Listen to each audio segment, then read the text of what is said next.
All right, gang.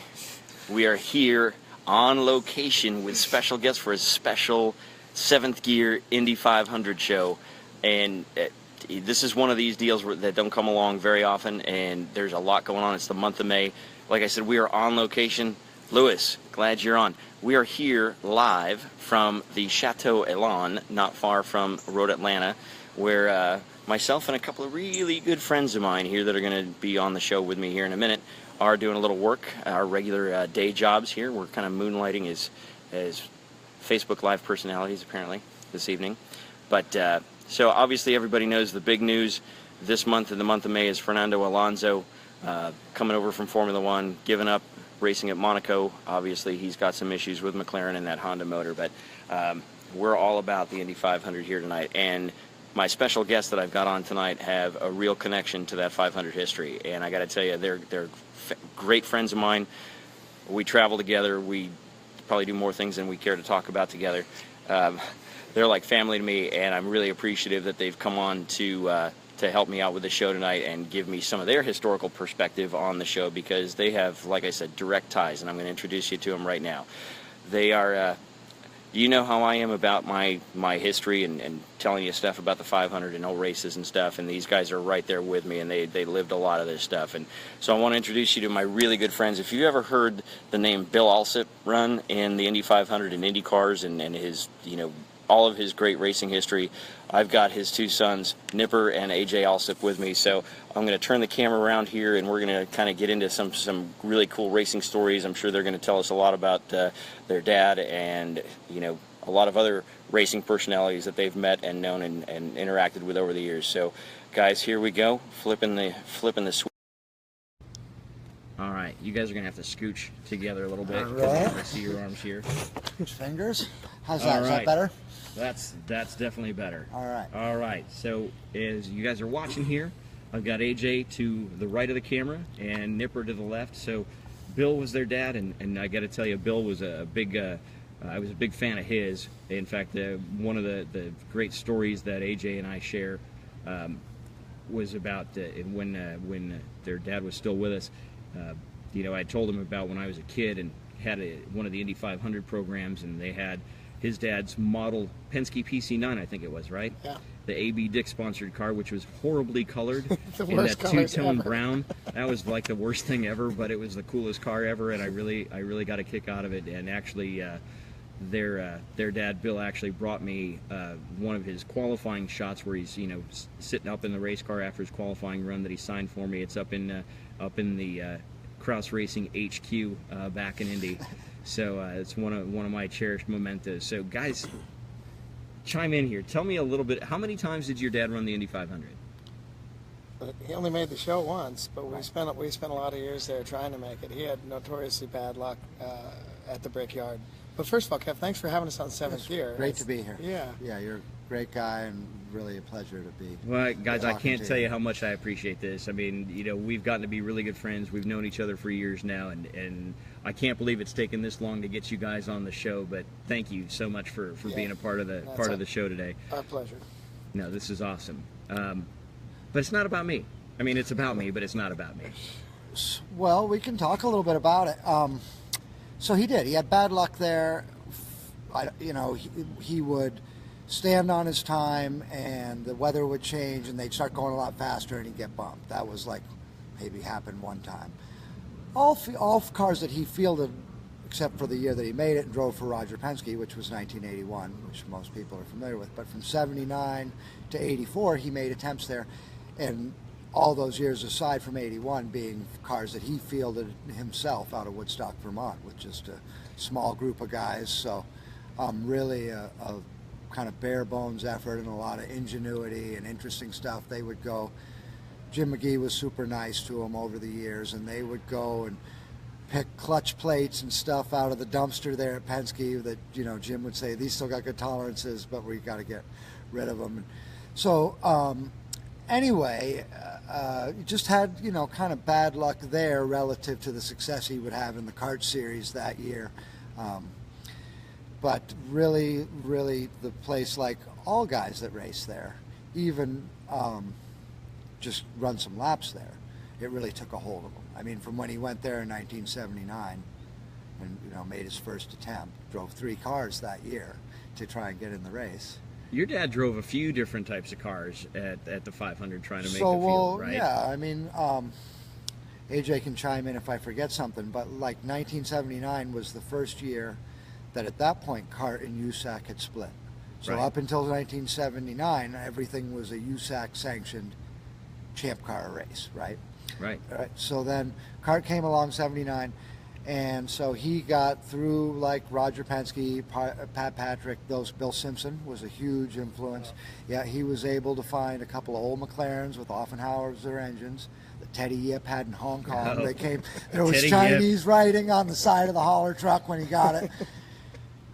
And anyway, so it opened up some opportunities for guys that were just small timers. He'd won the Super V championship the year before and felt like it was time to make a move. And so he ran with another good mutual friend of ours, old Tom Bagley. Exactly. Right. They were Super V guys, and I think Tom came on maybe in 1980. So anyway, to get back to the 1979 story, he brought the old McLaren there with the Offenhausers, and it just really wasn't fast enough. Just wasn't the car. Right. But if I'm not mistaken, didn't he buy that whole setup for like $50,000? Hauler truck, motors, 2 McLaren. An IndyCar team for $50,000. Are you guys listening to this? An entire IndyCar team with hauler, 2 cars for 50 grand. Bill Are Simpson you kidding me? was a big help in brokering the deal with Teddy Yip, apparently. Wow. So he took the McLarens there. It wasn't going fast enough. It got to bump day. Roger Penske had an extra PC7. That was Mears' car of the year, right? Well, Did yeah, that- Mears did- was in, Bobby was in, so they had this spare car. So Roger said to, you know, my dad, go ahead and try. He did really well. I think he was like the 8th fastest time in the thing for the month. But it had the same engine in it that Bobby Unser's car had to qualify.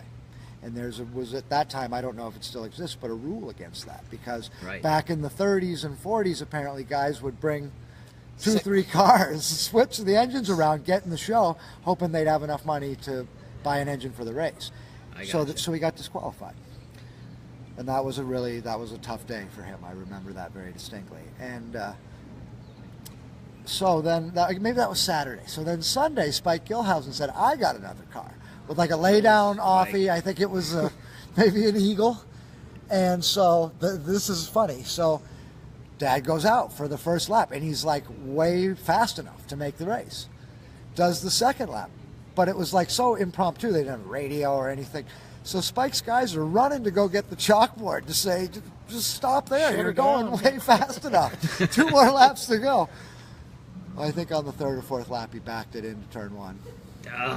Trying to, he had no, anyway. Because he had no idea he was fast So enough. that was the 3rd race car he had driven at the month of May, and that was just 1979 alone. So anyway, long story, but Indianapolis was a really big part of Dad's life after that year in 1979. Okay, so he drove for Penske in the infamous A.B. Dick Pacemaker. turd mobile with the way that the thing was colored. The car was ugly, but the crew uniforms were even better. They were brown cords with like tan polyester shirts. God. It was Oh, a good God. era. It really was. Right, so tell me how that came to be. How did your dad wind up driving for Roger Penske in 81?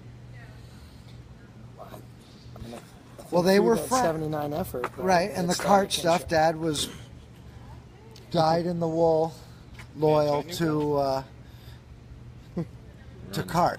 Doing a show, but come on in. I'll introduce So through the connections with CART, Roger and Dad were friends. So in 1981, A.B. Dick had dabbled some with Mario Andretti in 1980, but Mario was going back, I think, to Formula One in 81. He was It still going back and limited forth then, schedule, wasn't he? yeah. So he couldn't run for the full series. A.B. Dick wanted somebody, and they interviewed a bunch of guys, and A.B. Dick liked my dad because they made office equipment.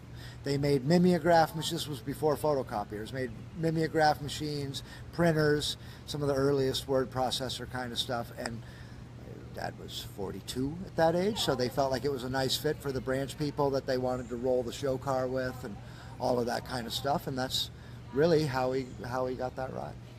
Interesting, because obviously at that point Penske was already pretty well established.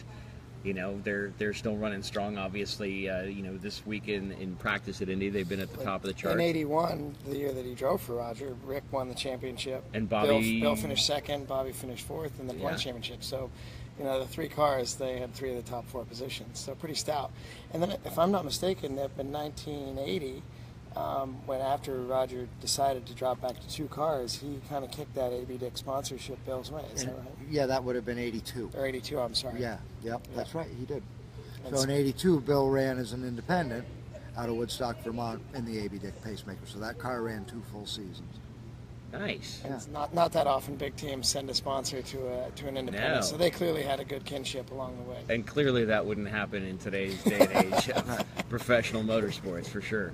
But it's kind of interesting you tell the story about the you know, the wind and, you know, all that stuff playing havoc, because yesterday at the Speedway they had 35, 40 mile an hour winds. So in total, all the cars that drove, they turned a total of like 400 laps. And, you know, the fastest guys were running 222. So back in 81, 82, your dad qualified at like how fast? I want to say 189. Because that was not that. I They mean, were granted, just starting to Sneevik go. had cracked the 200 mile an hour barrier quite a bit earlier, but still, that was, you know. That was in the big boost days, too. When Right. Jerry Grant did it at Ontario, you know, they had unlimited boost. So anyway. Right. Yeah, so in that era was about the 200 mile an hour. Yeah, I was going to say right around 200. I think. Well, I think you know, he was still probably 3 or 4 miles an hour off Mears pole time, as just about everybody was. Well, yeah, I mean, he had obviously the trick set up because he was the golden child at that point out there. So, And good. yeah, so a lot of those guys, you know, we kind of touched on the, you know, the Spike Gelhausens, the Tom Bagleys, those kinds of guys. I know you know some of these other guys, like the Poncho Carters. Oh, here we go. Yeah, well, here we first go. let me Let's say that get I into think that. one of the great things about the Indy 500 is the fact that if you raced in that race as a participant, you can go back and they give you garage passes, grandstand tickets, hospitality, food, and so it's really a cool smattering of old veterans at that event every year, the guys that come back and visit. So it's really cool. It keeps those memories alive. Phil Kruger, really interesting guy in that era. Roger Rager, Larry Cannon, Larry Boom Boom Cannon Boom Boom with the Cannon. Crayco sponsorship. Oh, yeah. Right? The Morales Mexican food stuff Alex that Poncho Morales. ran all those years. Right. The Arcieros fielded a car then. Really a huge diversity of So different now- teams from different places. You know, it's funny you say that about the whole Alex Morales thing because, you know, by that point your dad was kind of out of the deal. But, you know, Poncho was on the pole in what, was it 85? The Buick, With the Buick. right? So it would So- have been 86, yeah, somewhere in there. So how much in touch did your dad stay with some of those guys, like Poncho and those guys, after he had kind of had his time?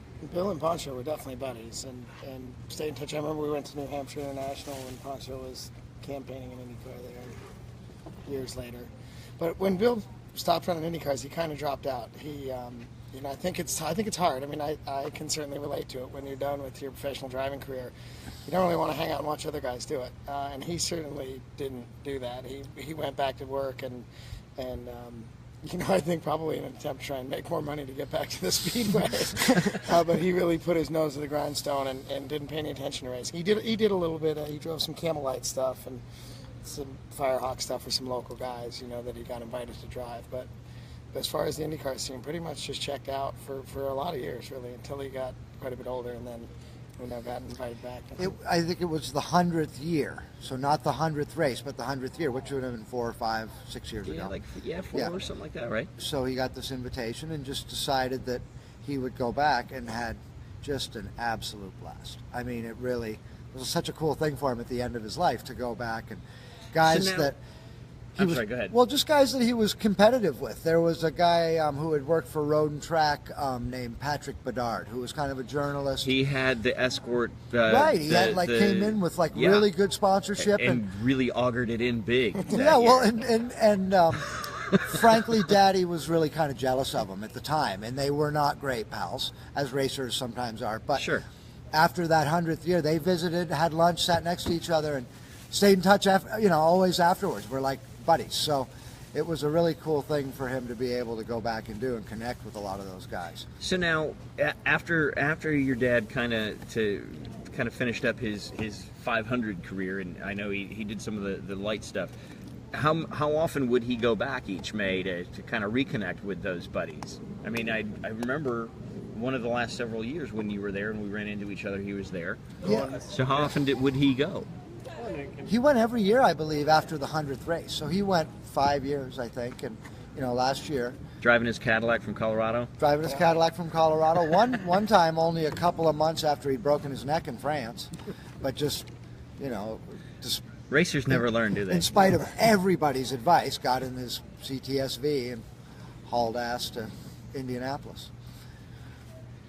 Well, sometimes when they get it in their head, they can't stop, right? They just got to go. That determination that he brought to his racing career was certainly a huge part of his whole existence, and everything he did, he did whether it was what he ought to be doing or not. He was just that kind of guy. Well, and to that point, yeah, you can't typically tell a racer to not do something. They're going to do it if it's in their head. They're going to do it anyway. Yeah. So.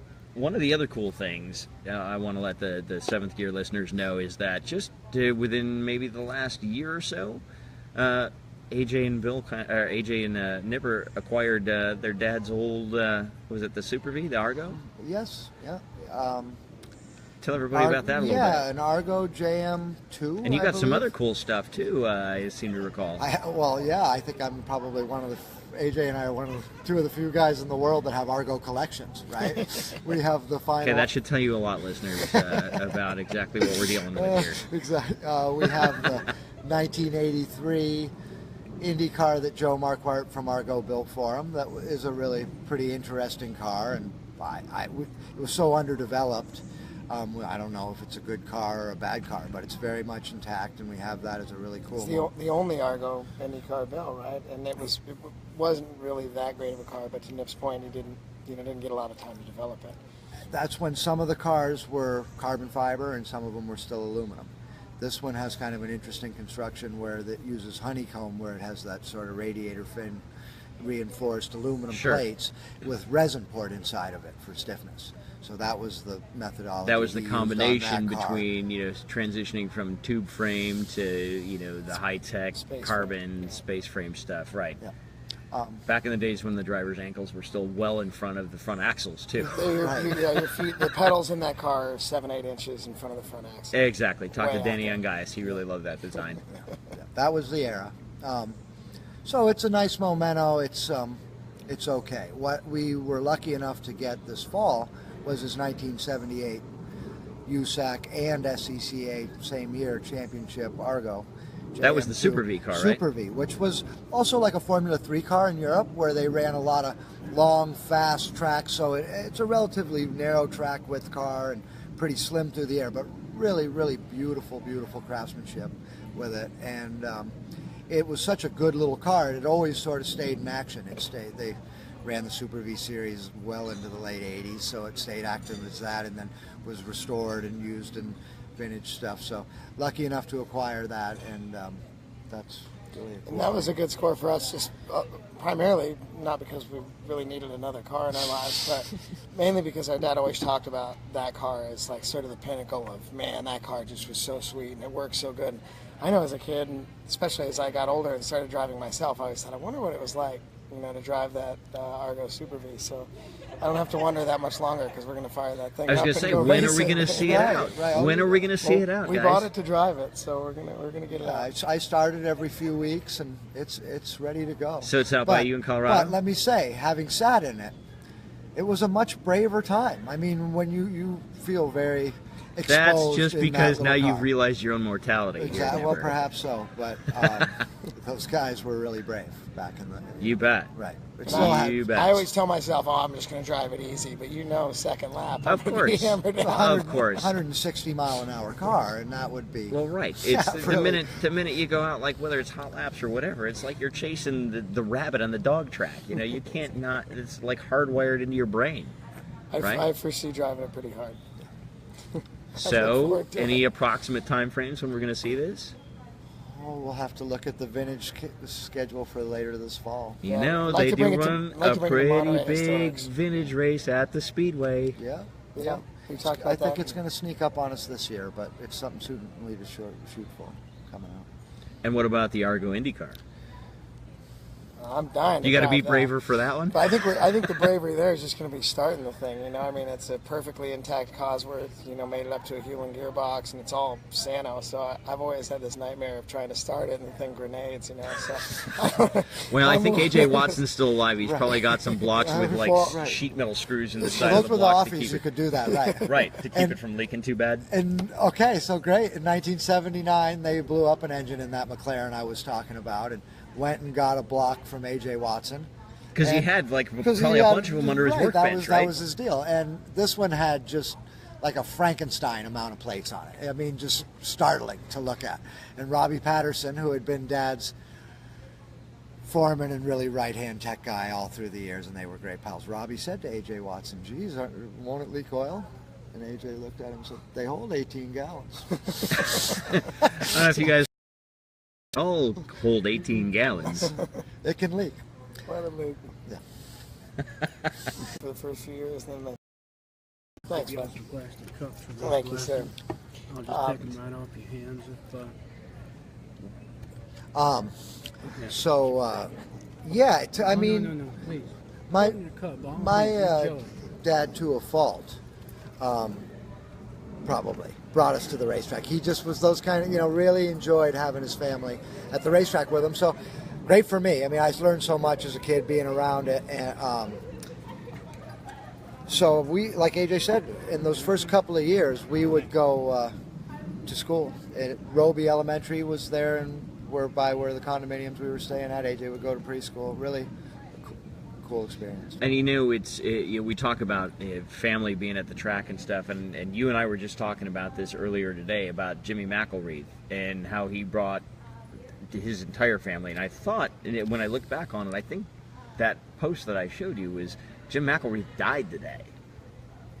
I think that was what that was all about, and I've got to look back on that. But My condolences to his family, if that's true. same here. On behalf of the whole Seventh Gear show, yes, absolutely. It's one of those times a year. It's like if you lose somebody around Christmas time, it always kind of skews your view of that holiday, and it's kind of that way for Indy, I'm sure, for the McElreath family. But you guys have some other, I'm sure, very interesting stories about Poncho and some of those guys. Pick one, and let's see where this one goes. I'll go first. Come on, AJ, let's So hear I it. remember when Bobby Hillen was working for our dad. Rick wants you to show your tattoos, by the way. And we were hanging out at the time. Nipper's 4 years older, so he would always kind of lock in with the older guys, and I was kind of just a kid on the block. And they had aspired, I think we were Pocono, they had aspired to go to some go-kart track or something after the race day. So Dad gave him, $50 or whatever, $20, I don't remember, and said, you got to take your little brother and you guys can go. So it was me, Nipper, Bobby Hillen Jr., Yep. and somebody else. Some of his buddies, One all of his kids buddies, from Midland, but like Texas. an older kid, and I remember they were in the front seat and we were in the back seat, trying hard to get to the go-kart track. And Helen couldn't have been but like 16 years old. He just barely had his driver's license. And there's a huge line of traffic getting out of Pocono Raceway, and he pulled out in the apron and passed like 862 cars in the grass trying to get to the go-kart track. And at the end was a Pennsylvania State Trooper sitting there waiting for us, pointing us over in the grass. And I mean, I was just a little kid, and I was freaking out, blue lights. And Hillen said, "We're going to jail. You all got any bail money?" And Nipper, "Well, I got $20. He quickly gave away our go-kart money to get Hillen out of jail. They didn't lock us up. They just told him to drive, I think, with a little more sense. And that was... Probably got some Longhorn Racing stickers. I was going to say a couple like of hats that, and a yeah. t-shirt. I was going to say that was part of the whole Longhorn Al Unser Sr. deal with that like plain white car that he ran like what, late 80s, mid 80s, somewhere in there. 80s. Yeah, Was it early 80s? 81 and 80. I remember the car. I just remember the.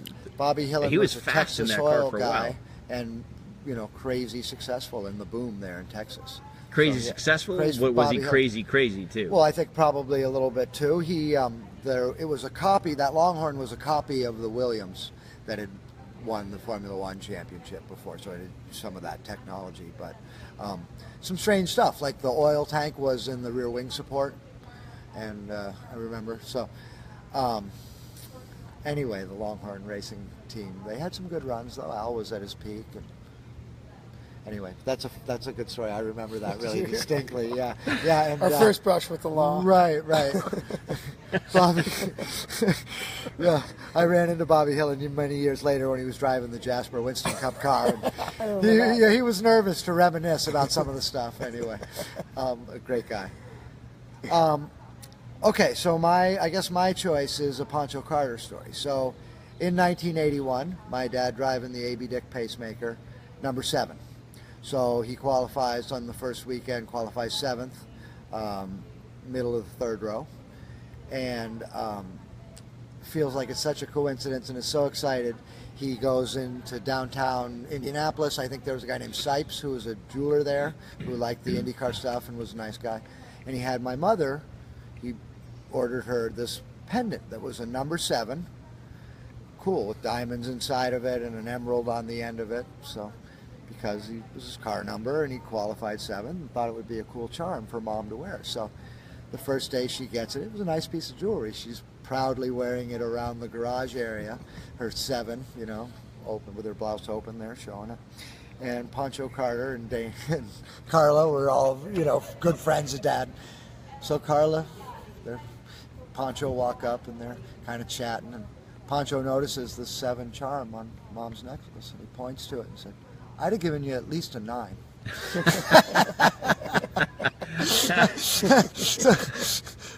Pancho always really a funny guy. Mom still tells that story. Well, it's funny. I mean, you guys obviously have had more interaction with Pancho than I have. I mean, I've just run into him a few times working programs for different tracks and different manufacturers and stuff. But between him and his kids, yeah, they're definitely a hoot. I think that year that Pancho, was it 85, 86, when he put it upside down and had about a sliver of paint left between his helmet and his skull down the back stretch at the Speedway, probably altered his life.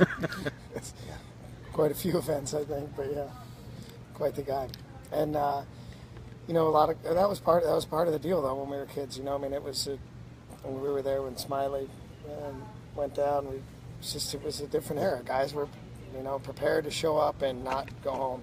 And not to be too cavalier about it, but I kind of miss some of that element of racing. That just really hardcore, we might not make it out of here kind of attitude. I mean, I understand the necessity for safety, but I miss that kind of cowboy era when those guys knew what they were getting into and they got in and stood on the gas anyway.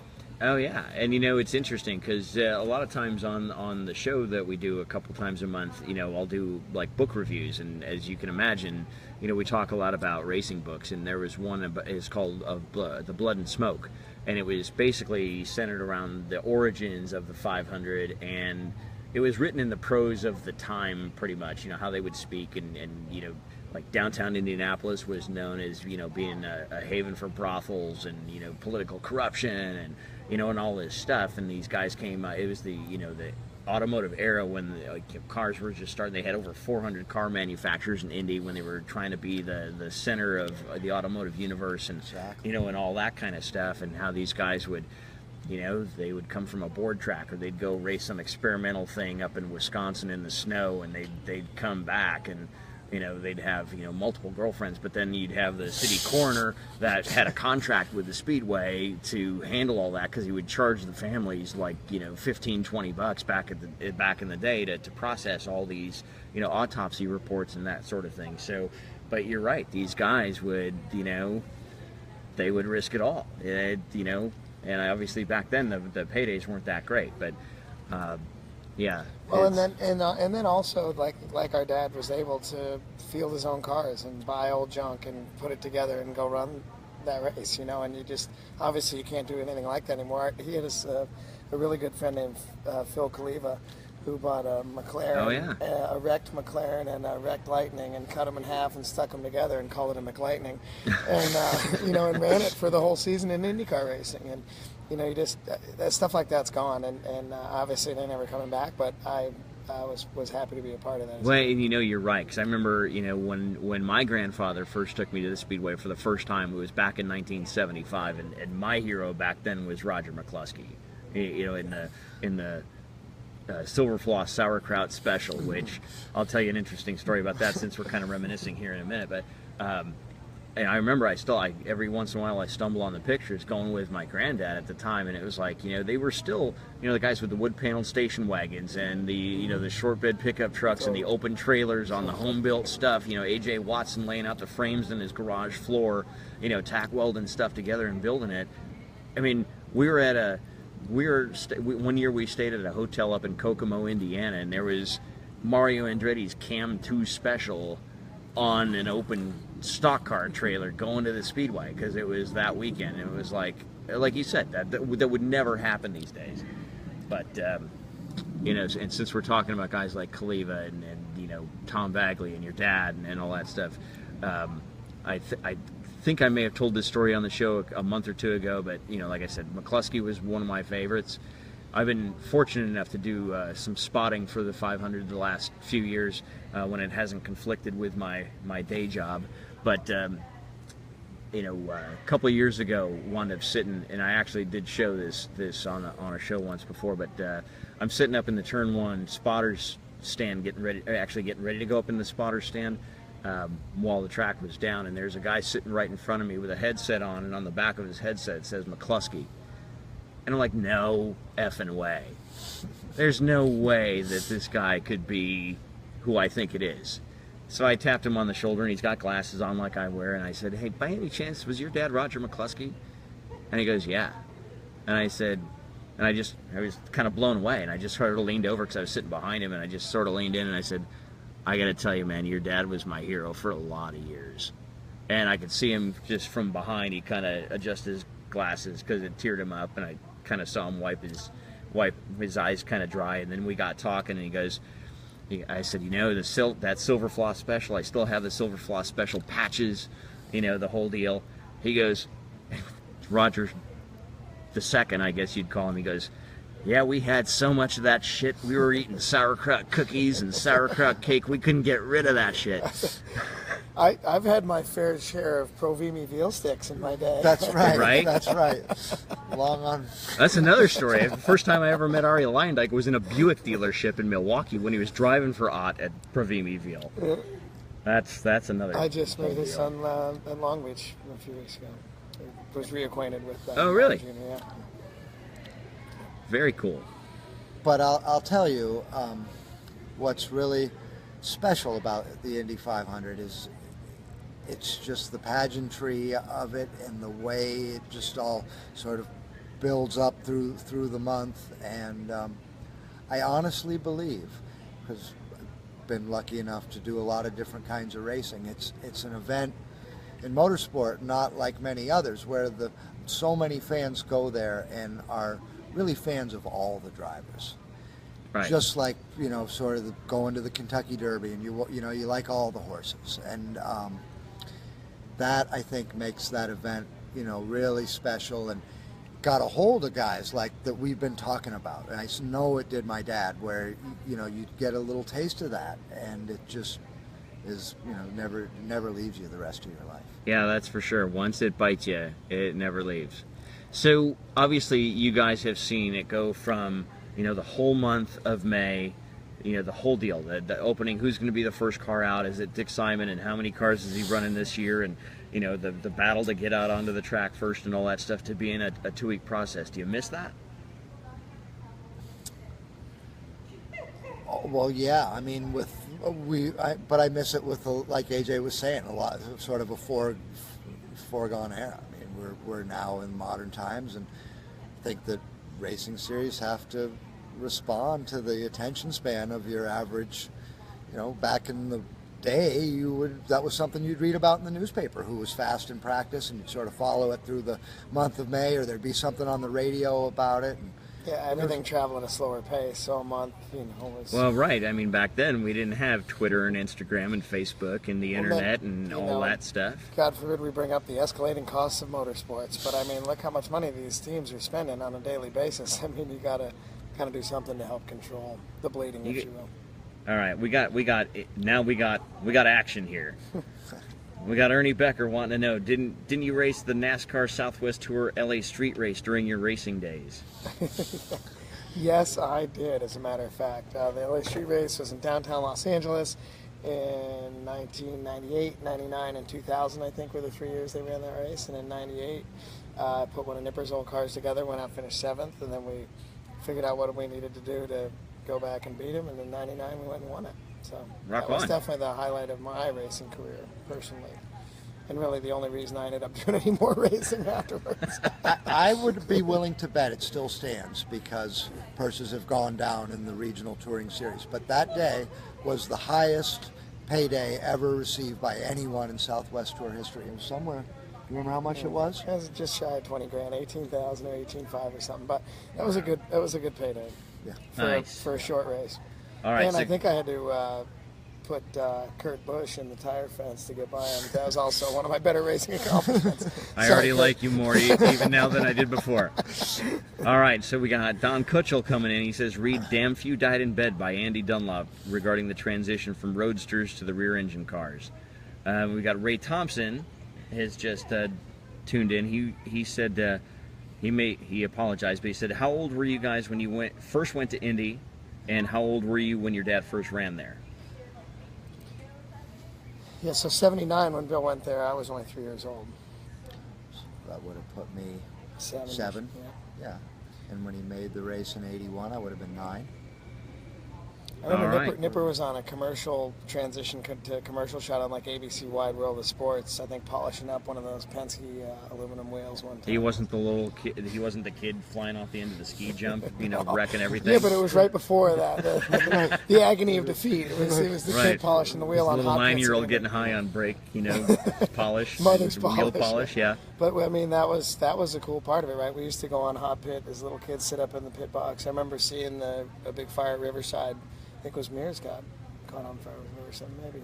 Anyway, Mears got caught on fire at the Speedway, too, one year. And I remember sitting right there. We were right in the grandstands. That was the year Dad drove for Penske. So they were pitted all together, and it was... That's pretty pretty epic. horrific. They didn't understand a whole lot about methanol fires relative to what they do today, and there was not enough water on pit road to handle it. Was really the I've seen that uptake clip of that. many times. Right. Yeah. Just wretched the way that guy was having to jump around and get the extinguisher on himself. Yeah. So, obviously, we talk about it being a different era now. What do you guys think of the current era of Indy cars? Well, we were lucky enough, my dad, my 2 sons, my dad's girlfriend Kim, and I, to go to the Indy 500 last year.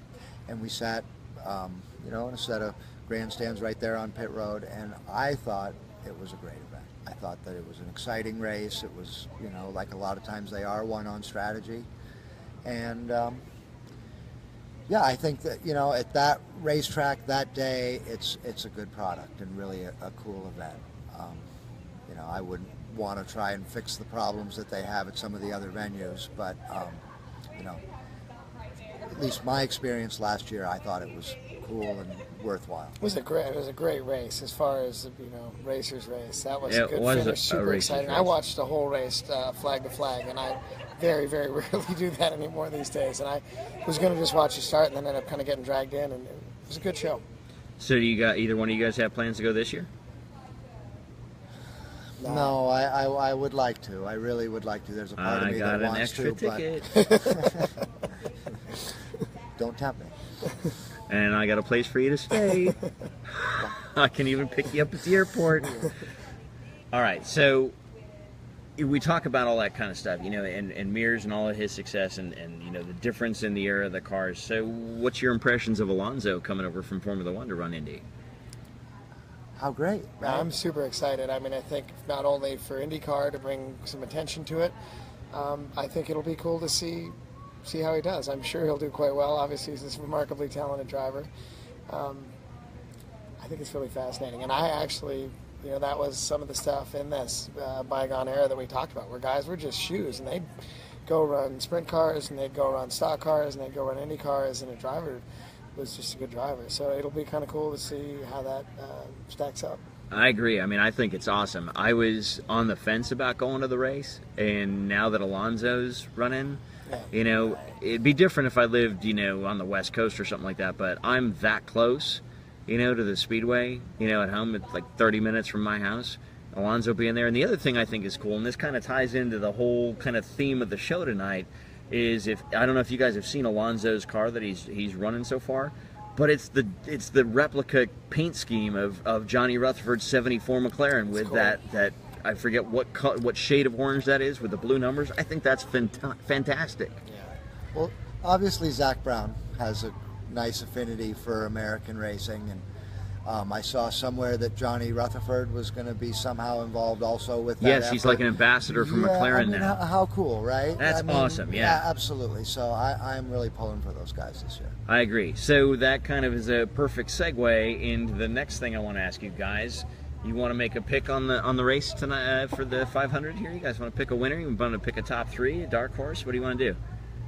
I can tell you for last row winners, I think we won that at Road Atlanta today. We got that one covered. Right. Well, I'll let AJ go first, and I'll go off of his picks. I'm gonna go with the dentist, the woman, and Alonso for the top three. Dennis. I actually had a friend of mine that was roommates with Dr. Jack back when he was running. So And Roger's made a lifetime of it, right? So you got to probably choose. But I think that Chip has been studying hard here the last few years too, and really puts an amazing amount of effort into it. So really exciting. You know, now that I'm still doing some driving, but probably getting on the older side of it, I tend to pull for those guys a little more. I'd like to see Montoya, you know, have some good luck as well. gotcha. So give me yours again. The dentist, the who, and the what? The dentist, the woman, and then we're gonna put Alonso on the last thing. All right then.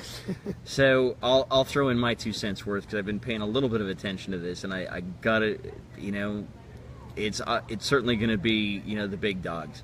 It's going to be between Penske, Ganassi, and Andretti. You know, As it usually is. Kev. as I mean, it has that's- been for a while now, you know, and between those three teams, they're fielding like 15 cars. They're fielding like damn near half the field, right?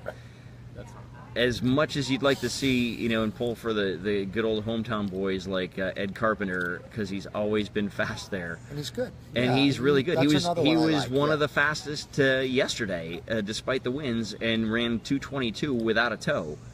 You know, so I mean, he's good on ovals. We all know that. But I think my pick is going to stick with Penske, and I think Will Power's on a mission. He won from pole at the road race there last weekend, and that guy's got a whole different mindset. And if it's not Will Power, it's going to be Joseph Newgarden, because I think that kid's, you know, he won his first race after signing with Penske 3 races in. Yeah, he's good as well. Yeah, so I think it's going to be one of those two guys, you know. And Andretti, I don't know. I think you know, Alonso's going to do well. Is he going to win? I kind of doubt it. But you know, I mean, You're probably not going to get a lot of help in traffic, I would guess. But well, and that's going to be, I think, the toughest thing for him to get used to is running in traffic. You know, and he doesn't have Herta, you know, running strategy for him like he did for Rossi last year. But that was pure genius last it year. really was. You know, clutch and kick, you know, the whole deal. So those are my takes on that. So we've already gone 45 minutes into this show, and it seems like we just got started, right? So before we wrap up for tonight, we've actually got a couple of other really good friends of ours that have stopped in. So I'm going to kind of turn the camera around here. A couple of other really good friends of mine, and another yet special guest or two. The championship winning race driver in his own right, all the way globally from, but hails from Germany, is our chief instructor for the AMG Mercedes Driving Academy globally, is Mr. Reinhold Renger. Right Hello. here, joining us poolside here at the Chateau Elan. So, Reinhold, one of the famous questions you get asked a lot is, since you travel all over the world for the AMG Academy, making sure that the standards are as they should be and everything's getting done right, how many frequent flyer miles do you rack up a year? That's a good question. So I don't know exactly, but around 400,000. That's a pretty Some stout mileage, amount. yeah. I mean, the guy will leave. Joining my friends and He'll leave Laguna Seca on Thursday, fly to China, and be back in Laguna Seca on Monday. Clearly, he's got status on every airline that there is. but I'm not proud on it. Okay, so Reinhold, obviously we know you a little bit better than most here, especially people that are tuning into the Seventh Gear show tonight. But I know you're a driver in Germany for the works Porsche team Manthey Racing. Tell us a little bit more about what you're doing racing-wise and all the different things that you get to drive competitively. Yeah, actually I'm more into endurance races, so I do a lot of 24-hour races. Next is actually next week, 24-hour Nürburgring, big thing. Racing the GT3 cars, this particular Porsche GT3R. Team is perfect. It's work supported, of course, and yeah, it's different to sprint races. It's teamwork. You need good teamwork mates, the trustment of the teammates, and cars are high developed, like all cars in the modern times now. So you have to push hard, you have to understand the technique, and you have to be a team player. That's what we have to do. Now you, if I remember correctly, got your first taste of the 24 Hours of Daytona, sort of, this year, Yeah. right? Was that your first time on the road course at Daytona this year? Yeah, it was first time and also my first race in the US actually. So I was very excited, still excited, because it's different to the European races. So the rules a little bit different. Always this full course yellow stuff and so on. It's different to Germany and Europe, definitely. It's a super nice atmosphere there. It's really great to be part of this race. Unfortunately, we was a little bit unlucky with the technique, but we will push for next year. We're looking forward for 2018. That's fantastic, and we're anxious to have you back because we love watching what you've got going on. So let me ask you this. You've raced at so many tracks throughout Europe, and now starting in the US. Is there a track that you've not raced at that you've wanted to, but haven't yet? I hear a lot of Sears Point, Watkins Glen, and these tracks. I really like to experience this track. But I'm also really like Road Atlanta, like we are right now. Laguna Seca, that's super traditional racetracks. I like the old style tracks with the elevation changes, with the speed. Sometimes a little bit unsafe, but maybe this is also excitement. Well, you know, I was telling some of the folks that I was working with today sort of that same thing. I think any true racer really appreciates those kind of traditional natural terrain road courses, like here at Road Atlanta, like Road America, Laguna Seca, places like that. You know, obviously here in the United States we've got the Circuit of the Americas in Austin, Texas for the Formula One race, but you know that was kind of an engineered track. It wasn't necessarily carved through the hills of a place like, you know, here in Georgia. So is that kind of your opinion as well? It's a kind of, yeah. So my home track is actually the Nürburgring Nordschleife. I'm racing there since 1992. And I really like this style of racetracks, these blind corners, fast ones. But I have to say, tracks like Kota, they are also much better as tracks built a couple of years ago. So just example, when you go to India, put International Raceway, it's a flat track.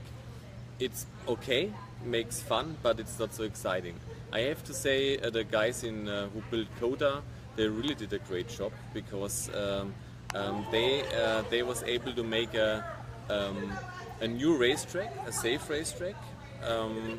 Sure, with the new very safety exciting. standards. You have turn one with the elevations, you have the S's. So there are a lot of elements I like, and I guess it changes now a little bit for very boring modern tracks to new tracks which have certain elements in who brings back the excitement.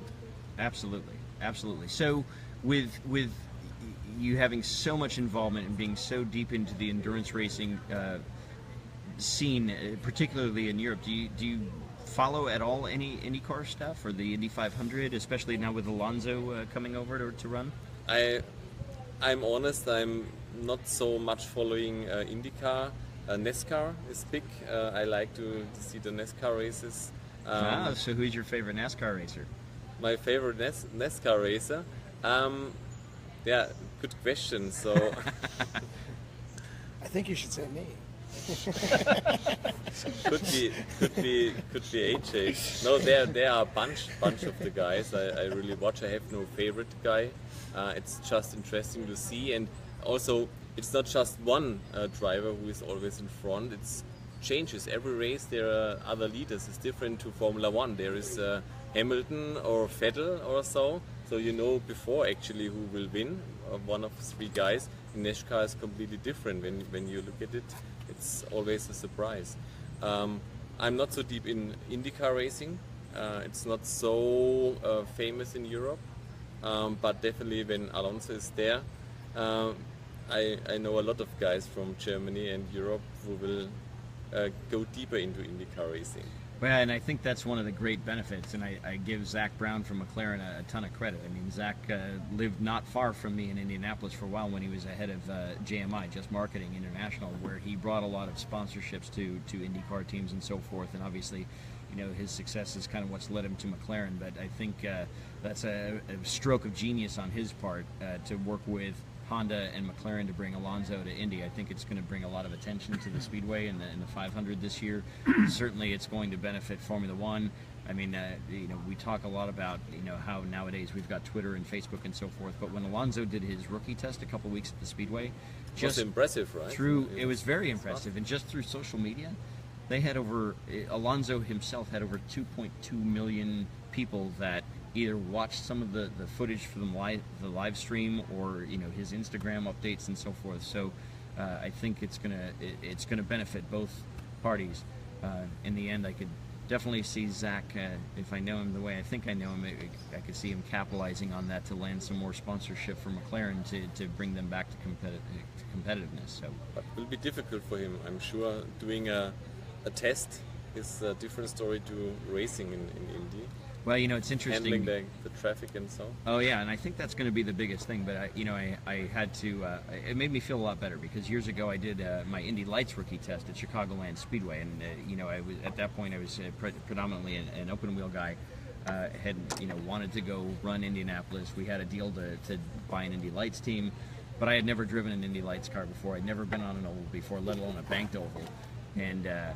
You know, when they said you have to go flat out all the way around, it's one of those things where your foot and your brain are not, attached, where your foot says yes, but your brain says no. And after Alonso did his rookie test, he kind of said the same thing. He said, my foot has a life of its own. So even though he knew that he was supposed to go flat out, he said it was not comfortable. I'm like, okay, it's not just me that felt that way. So our dad used to call that the pucker string, Kev. Pucker string was hooked from your butt to your foot. Oh yeah. You know, and a couple other friends of mine said the same thing. They're like, yeah, it was totally not comfortable to begin with, but you kind of get used to it. You have to put your left foot over the top of your right and pin it down. Yeah, I was lucky enough when I worked for Richard Petty to get to drive a fair amount around that track, albeit at a lot of it reduced speeds in the school cars that they use for the driving experience, and then some of John Andretti's actual Pontiac Winston Cup cars, and got to run around there pretty decently.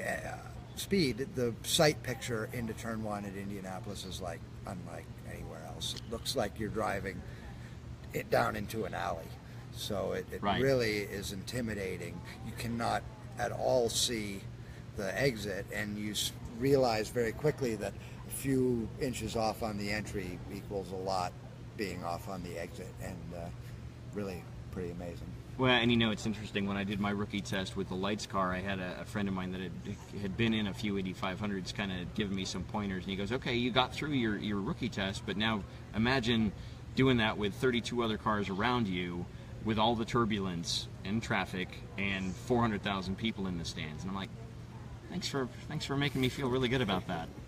So it's actually starting to rain here a little bit at the Chateau Elan, but we have one other guest that's joined us here tonight, our good friend Ernie Becker from Los Angeles. So, Ernie, before we get totally drowned out here, what are your top 3 picks here for the 500 in another 10 days?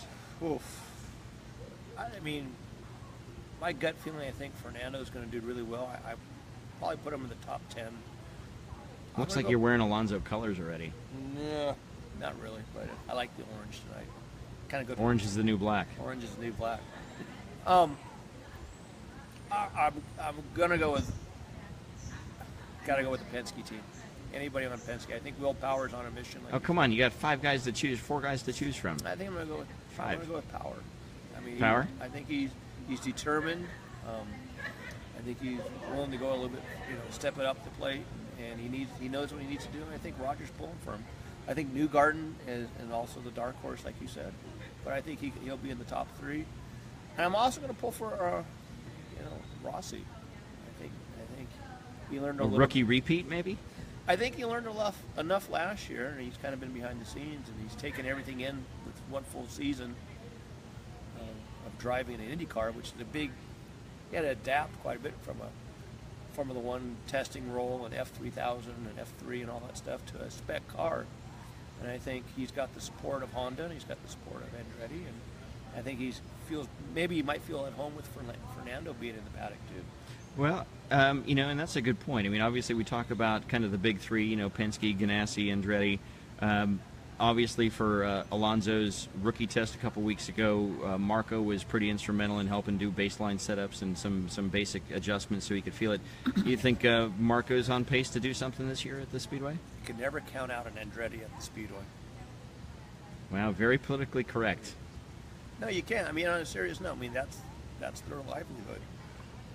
And Mario and Michael have always tried to do their best and kind of fell short a few times. And and I think Marco, he does have something to prove. He's trying. Don't know the whole. It's a tough game up there. You bet. At the sharp end of the stick, there's no quarter given and none asked for sure. All right. Well, very good.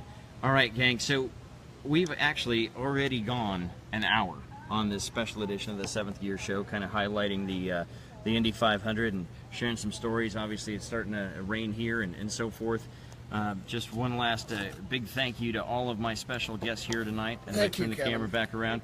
Nipper Alsip, AJ Alsip, Reinhold Ranger, and our friend Ernie Becker. Thank you all for being on the show tonight. We really, really appreciate it. I appreciate it. I love all the stories and hearing from you guys.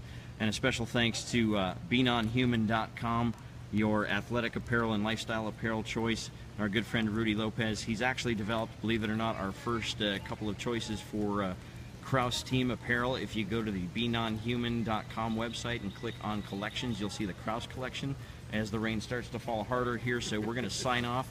But thanks for tuning in for this long hour show. It was a ton of fun. I hope to have these guys back. Thanks to everybody for tuning in, and we'll see you in a couple weeks.